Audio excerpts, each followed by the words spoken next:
આપણે આજે કારેલાનું શાક બનાવીશું. કઈ રીતનું આખા કારેલાનું શાક બનાવવું છે એ આપણે બનાવીશું. તો આખા કારેલાનું શાક એટલું મસ્ત બને છે ને તો કોઈ એની વાત ન પૂછો, બહુ સરસ લાગે છે. આપણે હવે આને ધોઈને કમ્પ્લીટ કરી લીધા છે.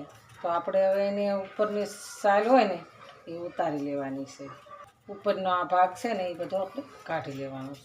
આ ઉપરની સાલ હોય ને એને આપણે હરખી રીતે કાઢી લઈને તો સરસ આપણે સાલ બધી કાઢી લીધી છે અને મસ્ત કરી દીધા છે. તો આપણે આને ધોઈ દઈશું. સાલ એ તે ઉપયોગમાં આવે છે, ડાયાબિટીસવાળા એનું જ્યુસ કરીને પીવે છે. તો આપણે ઉપયોગમાં નથી લેવાની. ઘણા લોકો એમ કહે છે કે કારેલાનું શાક કડવું લાગે કે કારેલાનું શાક મને ભાવતું નથી. કારેલાનું શાક બનાવીને તો સહેજ બી કડવું નહીં લાગતું અને ખાવાની મજા આવે છે. તમે આવી રીતના એક વખત બનાવશો ને એટલે સરસ ખાતા થઈ જશો. આપણે એની અંદરથી બિયાનો ભાગ બધો કાઢી લેવાનો છે. આપણે લીલા લીધા હતા પણ અંદરથી બિયા નીકળ્યા છે લાલ. તો આપણે આ બિયાનો ભાગ બધો કાઢી લેવાનો છે. આપણે બિયાનો ભાગ બધો કાઢી લેવાનો છે અને કારેલાને એમ જ રહેવા દેવાનું છે. મસાલો ખુલવાને જ દેવાનું. કારેલું ખુલ્લી જાય ને તો મસાલો નીકળી જાય છે. એટલે આવી રીતના એક અંગૂઠાના મદદથી આપણે કારેલાનું અંદરથી બિયા કાઢી લેવાના છે. આપણે હવે કારેલામાં મીઠું ભરવાનું છે. તો બેયમાં એક એક ચમચી આપણે મીઠું નાખી દઈશું. મીઠું નાખી અને અંદર આપણે રેવાઈ દઈશું. મીઠું નાખીને એટલે એની કડવાશ બધી જતી રહેશે. આવી રીતના કરી અને આપણે કુકરમાં મૂકી દઈશું. બેયમાં આપણે મીઠું ભરવાનું છે. કડવાશ જરાય નથી રહેતી અને શાક સરસ બને છે. તો આપણે કુકરમાં બાફી લેવાનું છે. એટલે આપણે એક જ સીટી થવા દેવાની છે. પછી એને ફરીવાર તળવાનું છે. તો ગાંઠિયા લીધા છે તો આપણે એનો મસાલો બનાવવાનો છે. મસાલો બનાવવાનો છે તો ગાંઠિયાને આપણે આવી રીતના પીસી લેવાના છે. આપણે એમાં સ્વાદ પ્રમાણે મીઠું નાખીશું. ગાંઠિયા મીઠું હોય એટલે આપણે ઓછું નાખવાનું છે. 2 લસણની કળી અને થોડુંક અમથું આદું આપણે એની પેસ્ટ કરી નાખી છે. થોડુંક જ આદું નાખ્યું છે. આદું અમને ઓછું ભાવે છે. એની અંદર આપણે અડધી ચમચી ખાંડ નાખીશું. આખા ધાણાની પેસ્ટ નાખીશું. અડધી ચમચી આપણે ધાણા જીરું નાખીશું. આપણે એની અંદર લાલ મરચું નાખીશું. હળદર નાખીશું. થોડીક આપણે હિંગ નાખીશું. આપણે એની અંદર અડધું લીંબુ નીચોવીશું. આ મસાલાને આપણે મિક્સ કરી દેવાનું. આવી રીતના ભરીને બનાવીને એટલે આપણે કડવું લાગતું નથી અને મસાલો સરસ લાગે. માણસ ચણાના લોટમાંય બનાવે છે ઘણા, પણ ચણાનો લોટ કાચો રહી જાય ને તો નથી ભાવતું. એટલે ગાંઠિયા નાખીને તો ગાંઠિયા તો તળાણેલા હોય અને એનો સ્વાદે સારો હોય.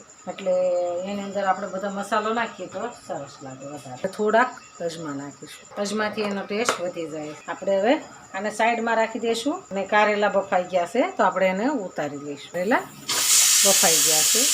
આપણે કારેલાને પાણી પહેલાં નિતારી દેવાનું છે. પાણી નિતારી અને આપણે ડીશમાં લઈ લઈશું. બહુ કાચાઈ નથી ને બહુ સડી નથી ગયા, મીડિયમ જ તે સડવા દીધા છે.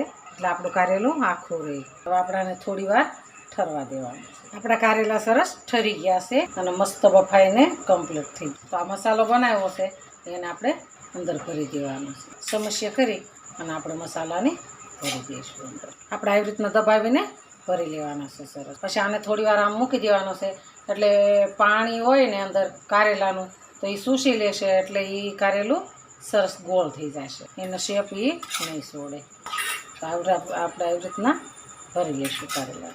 જેમ મસાલો વધારે હોય ને એમ કારેલું ખાવાની મજા આવે. મસાલો વધારે ભરવાનો તો ખાવાની મજા આવે. તો આપણે આને આવી રીતના ધીમે ધીમે દબાઈ દેવાનું છે. દબાવીને એને શેપ લઈ લેવાનો છે. પાછું ખાલી હોય તો આવી રીતના આપણે ભરી દઈએ. લીંબુ, મીઠું, ખાંડ અને મારી બધા મસાલા અને ગાંઠિયા બધું હોય ને એટલે બહુ મસ્ત લાગે છે કારેલાનું શાક.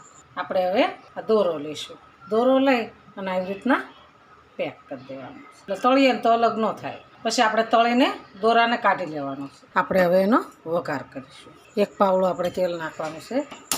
ગેસને આપણે ચાલુ કરીશું. થોડુંક આપણે જીરું એડ કરીશું. આપણે 4 થી 5 મીઠા લીમડાના પત્તા નાખીશું. આપણે થોડીક હિંગ નાખીશું. હિંગ નાખીશું અને આપણે એની અંદર કારેલું મૂકવાનું. આપણે એને ધીમે ધીમે તળાવવા દેવાનું. આપણું એક કારેલું ખુલશે નહીં અને એમ જ આખું તળાઈ જશે. આપણા કારેલા સરસ તળાઈ ગયા છે. તો મસાલો વધ્યો હતો એ આપણે ઉપર એડ કરી દઈશું. કેવું કોરું મોરું ને સરસ એકદમ મસ્ત શાક બની ગયું છે. તો આપણે આને નીચે ઉતારી દઈશું. હાલો, આજે આપણે ઊની રોટલી અને કારેલાનું શાક બનાવ્યું છે. તો અમારા ગામડે વરસાદ આવે ને ત્યારે છોકરા બોલે, વરસાદ આવવાની તૈયારી હોય ને ત્યારે કે ઊની રોટલી ને કારેલાનું શાક, આવરે વરસાદ ઢેબરીયો વરસાદ. તો એમ કરીને છોકરા બોલે અને વરસાદ તો તૂટી જ પડે આવીને. તો આજે આપણે વરસાદ આવ્યો છે તો આપણે ઊની રોટલીને કારેલાનું શાક બનાવ્યું. તો હાલો ખાવા. જો આ મારો વિડીયો ગમે તો લાઈક, શેર અને સબસ્ક્રાઈબ કરી દેજો. રાધે રાધે.